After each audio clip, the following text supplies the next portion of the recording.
Er det min tur til at sige noget nu? Det er fedt. Hey, prøv at se. Jeg vil gøre en lang tale kort. Sige noget, jeg lige har skrevet. 2 minutter siden skrev jeg det her. Så jeg vil fortælle lidt om, hvor vi kommer fra.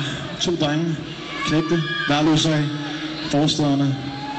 Så vi plejede faktisk at skate, værløse bømmebeton. Med bukser så store, og så baggy tøj, at folk de kaldte os stofmisbrugere. Så der var nogen, der skulle stævne, der var nogen, der skulle stå og pege. Så gik der 8 år, så kaldte de os for folkeeje. Vi vandt deres hjerter, vi vandt deres sind. Nogle gange vender vinden en smule, men så vender vi igen. For vi gør det, vi gør det, vi gør det, vi gør det, vi gør det dag ind og dag ud. Så det er klart, at alle vores konkurrenter, de er bagud.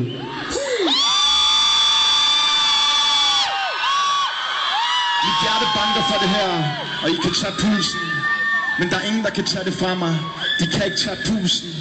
I lytter til jeres fremtid, kald os 3000. Vi flyver gennem natten og lader de haters om at tage bussen. Ses. Mens vi står her, lad mig filosofere. Må folk stadig lytter til os, den dag vi ikke er her mere. Smukke stunder går, og der kommer nye tider. Men musikken lever altid videre.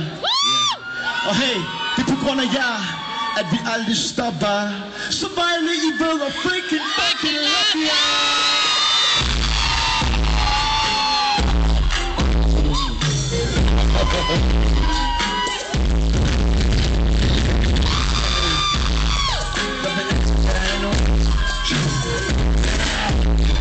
Så jeg sætter